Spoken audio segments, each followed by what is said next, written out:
hardest part of the PTE core exam in the reading section is not actually reading, because this is usually the first thing you learn when you're studying English. Most people are very comfortable with reading, and you could understand short passages, get the right meaning, and answer questions. But what a lot of people struggle with is prioritizing the most important questions and managing their time effectively during the reading sections. So today we're going to look at what questions you should focus on the most and which questions you can just quickly go through because you need to prioritize your time during the exam. I'm Scott from Education. If you like videos about PTE Core and you're about to take the test this year, remember to subscribe down below so that you can keep up to date with new helpful tips. Now, in the PTE core exam, reading comes second. It's following the speaking and writing area. So by this time, you might be a little bit tired, but you're definitely warmed up and you're ready to go. The reading section consists of 30 minutes. So it's not very long.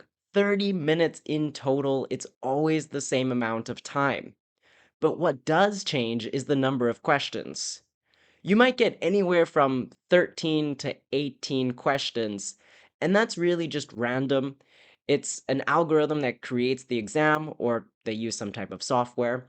So you might get more questions in the fill in the blanks, or more questions in the multiple choice, multiple answer questions. So we really don't know. But you can expect around 13 to 18 questions. But the reading section is not just assessed in the reading section. This skill will also be assessed in the speaking and writing section, as well as the listening section. So there are 5 tasks for the reading section completed within the reading section, and there is another 3 or 4 tasks outside of the reading section. This means you can be assessed on your reading in all parts of the exam. Now, this is kind of a new way that the exam is assessing your real English understanding, contextual understanding. So they need to understand that you can read and write, or you can listen and write, because very rarely in English do we just assess one skill. So the PTE Core exam is actually quite unique in that way, that they are testing multiple skills at multiple times. So for you, as the test taker, you need to be prepared to practice all skills in all sections of. Let's take reading tasks that are actually within the reading section. There's reading and writing with fill in the blanks. So you'll get a bigger passage and you have to use the drop down to answer the questions. Sometimes it's based on the context of the paragraph, and sometimes you just get clues because of the grammar. So you need to understand what makes a perfect sentence and what makes sense in this passage. The next one is also multiple choice, multiple answers. Now, you have to select the correct answer, but we're not told how many answers are correct. It might be 1, 2, or 3, usually not more than 3. So you need to assess the passage carefully and then answer or choose the correct answer, or 1, 2, or 3 answers that are correct. The next one is to reorder a paragraph.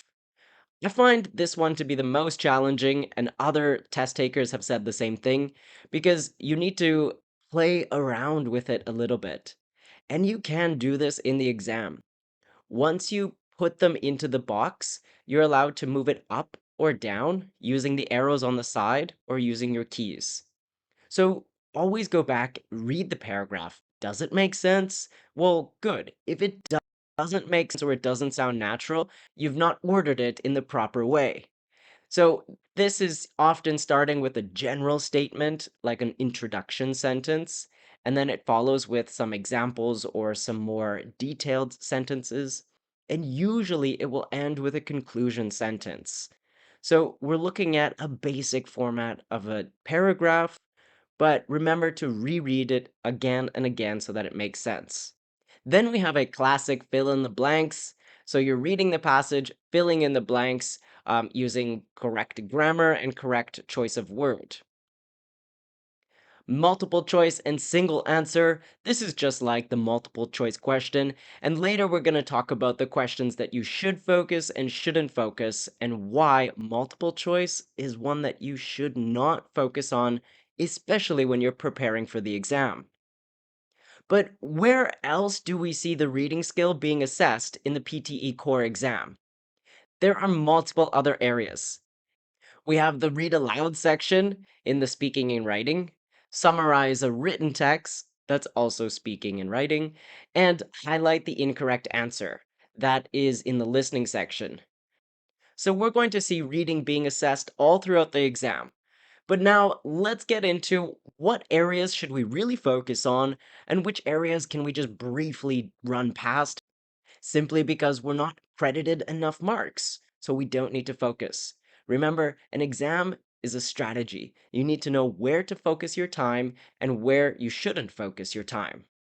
Very briefly, I'll tell you the areas that give you the highest marks and the areas that you should focus on the most is the reading and writing fill in the blanks, the regular fill in the blanks, reordering the paragraph, read aloud, highlight the incorrect word, and summarize the written text. These areas will generate you the most marks. So if you get full or mostly full marks here, then your reading score will be very high. But the areas with the lowest marks and the ones that you shouldn't focus on are generally the multiple choice questions.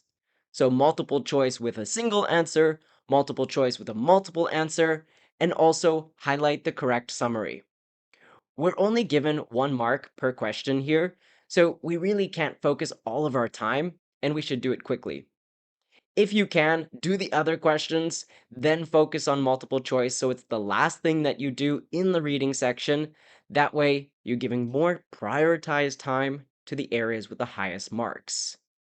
But as always, multiple choice questions tend to be the easiest, so you can do it fairly quickly.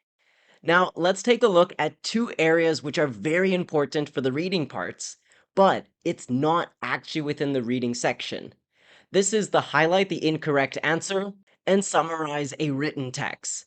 And the reason that these 2 areas need to be focused on is because they do generate a lot of marks, but many students forget to practice or study them because they only focus on the reading section, which is generally the multiple choice, the fill in the blanks. You can practice that, but don't forget about highlight the incorrect answer and summarize a written text. Highlight the incorrect word is actually in the listening section. So we're utilizing 2 skills here. First, you're going to listen to an audio and it's only played once. It gets played automatically, but only one time. So please make sure that you're listening carefully. Don't miss the first few sentences because that is crucial to the listening task. After that, you're going to select a transcript that is different. So we have accurate transcripts and transcripts that don't accurately match the audio, what you listen to. Click on it to select, but again, you can change your selection after. In my opinion, go with your gut feeling, the first one that you click, because you're only listening to the audio once, and then you read the passage. But what about the reading? This still assesses your reading very carefully, and what we are practicing here is skimming and scanning. You're looking for keywords that match the keywords you listen to, and you're able to do this while you listen to the passage. So I want you to identify what keywords you're hearing, quickly skim and scan the text. Remember, speed is our goal. We don't have a lot of time, so we need to very quickly assess what did I hear and which answer has these correct ones. Once you've identified the key words that you think you heard, make sure you go ahead and read the full sentence, just confirming that it doesn't have a negative word in there that would maybe toss up the answer or confuse you. Sometimes they like to use the keywords, but they say, this is not an issue for this. And that word not can make it incorrect. Or, I guess, correct, because you're looking for the incorrect transcript. So that's in the listening section for highlighting an incorrect word. Now, the reason that this is a priority area to focus on is because Yes, you are listening and reading, but there is also a penalty mark. So let's say, for example, you get one correct answer, that's 1 mark. But if you get one incorrect answer, that's -1. So we really can't mess up in this section because the penalty is quite large. You can get a total of 0 if you get one right, one wrong. Generally, you'll get about 3 questions in this listening section, so please make sure you pay attention closely, look for keywords, and then identify those keywords very quickly in the passage. So you could go A, B, C, D. Now, the next section for reading that you should focus on, which is outside of the reading section, is summarize a written text, which is actually in the speaking and writing section. So we're doing speaking, writing, and reading. Now, the reason this part is super important is because you only have 10 minutes to do the task, but it's worth a total of 8 points. That's quite heavy, and so we should focus on this a lot. You have 10 minutes to write your summary, but the summary is only 25 to 50 words. And you might think, well, 10 minutes is a lot for 50 words. Why do they allot us so much time? And the real reason is because the text is much longer. So you have to read the text quickly, identify the key points of information, and then turn that into a really condensed summary. And if you had ChatGPT, this would be a very easy task, but we don't because it's the exam. So you need to generate it using your own brain. Hard, I know. So today we're going to look at 2 examples about how we can skim and scan quickly for key pieces of information. Remember, the test in 2025 is using an AI algorithm to assess your score. So the key pieces of information are really up to AI and what they consider important. But there is a way that humans can identify what is the key piece of information, what do I need to include in my brief summary, and how can I condense that into a short sentence that's only 50 words. Now, you will see the number of words at the bottom of your screen. So if you're getting close to 50, make sure that you can finish up your sentence quickly, or you'll have to adjust. So let's take a look at a way that we can skim and scan a text in our reading skills so that we can identify the most important piece of information. And then it's your job to write a short sentence under 50 words that summarizes it accurately. Now, in the exam, it'll give you a brief passage at the beginning saying, read the passage, summarize it in 25 to 50 words, you have 10 minutes. Sometimes it's a bit longer than that. Let's read this one together, and then I'll ask that you identify the key words or the key ideas, and I'll show you the answers. Regular physical exercise has been proven to improve both mental and physical health. Studies show that exercising for at least 30 minutes a day can reduce the risk of heart disease, strengthen muscles, and enhance moods by releasing endorphins. Despite these benefits, many people struggle to maintain a consistent workout routine due to busy schedules or lack of motivation. Experts suggest setting achievable goals and incorporating enjoyable activities to make exercise a sustainable habit. All right, go ahead and identify the key pieces of information. Try to boil it down into less than 50 words.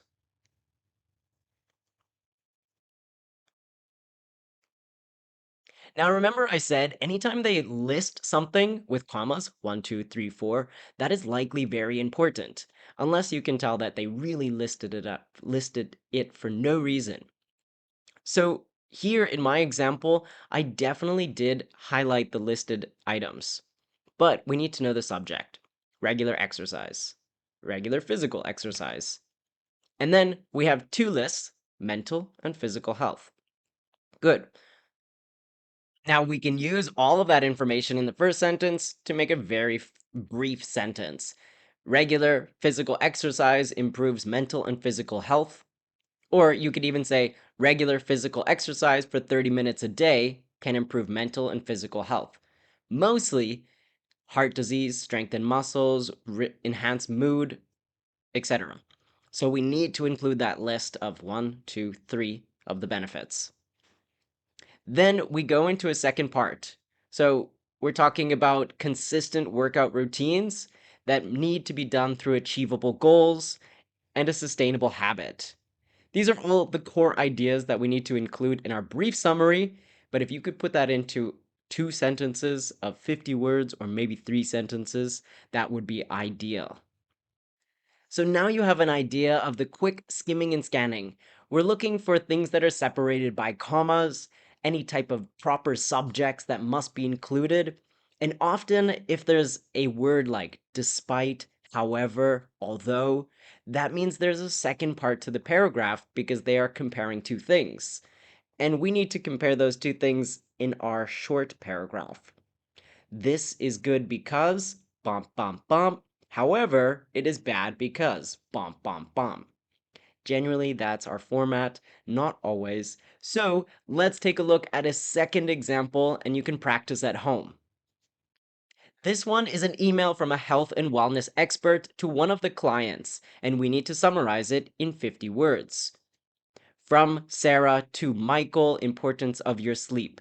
But this is not important. Let's skip that. We're going right into the text. I hope you're doing well. I wanted to emphasize the importance of getting enough sleep as it plays a crucial role in maintaining overall health. Studies show that adults should aim for 7 to 9 hours of sleep per night to improve memory, boost immunity, and reduce stress. Poor sleep habits have been linked to higher risks of heart disease, obesity, and depression. To enhance your sleep quality, try to maintain a consistent sleep schedule, avoiding screen time before bedtime, and creating a relaxing nighttime routine. Let me know if you need any further advice. Best regards, Sarah Mitchell. At home, pause the video and find the most important parts of this text, and you'll see we have a lot of commas here. Bump, bump, bump, bump, bump, bump. However, bump, bump, bump. So try to identify those and put it into 50 words. Now that you're finished, you can see that we skipped past the beginning. I hope you're doing well. That is not crucial. That is just them making small talk. The main thing that we see here is the importance of sleep and health. So that can literally be three words. Sleep is important for health. 7 to 9 hours improve bump, bump, bump, improve memory, immunity, and stress. However, well, we don't need to say however, but we can. Poor sleeping habits increase disease, obesity, and depression. A consistent sleep schedule, avoiding screen time, and relaxing before bed will help. Now, I'm not sure if that was exactly 50 words, but we would have to boil that down into 50 words or less. But we have a lot of key information here. You can summarize some of it even smaller. Like when we talk about disease and obesity and depression, these are all health related illnesses. So perhaps we can boil that down to health related illness.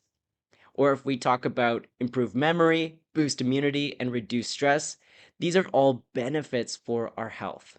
So 7 to 9 hours benefits our health through memory, immunity, and less stress. Find the quickest and most efficient way to list all three of those things. Now remember, summarize a written text is not within the reading section, it's within the speaking and writing section, but it's still worth 8 marks, which is very important and we need to focus on it.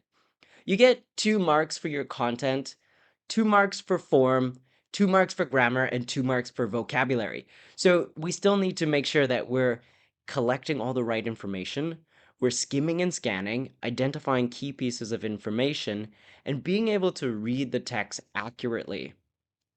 So then we could produce a well-written 50-word sentence. So, although reading is probably the first skill that you learned in English, before speaking, before writing, etc., it's still one of the hardest components, and it gets sprinkled within the exam in multiple different areas. But if you're still struggling with the reading sections, I recommend going through a lot of different practice tests. You should be spending at least 15 minutes per day on each section. 15 minutes reading, writing, speaking, and listening, so that when you jump into the PTE core test, you have a lot of practice and you're able to identify trends that have been seen in previous exams. Now, if you need some more hands-on practice, reach out to HZad Education. We can help you to study one-on-one with personal courses so that you're really making use of your time before you take the exam and you don't want to waste your money doing the exam 2 or 3 or 4 times like many people do. Today we looked at the reading section for the PTE core exam. Now, there are many sections that you should focus on, but generally, the multiple choice questions, you should bypass that very quickly. Do it as fast as you can because you simply just don't get enough marks for it to make it a priority. Focus on the other reading sections that are sprinkled throughout the exam. If you found anything in this video helpful or it helped you prepare for the exam, then please go ahead and give us a like and a subscribe so that we can keep producing more content every week. I'm Scott from HZad Education. It's a pleasure working with you, and I'll see you next time. Bye-bye.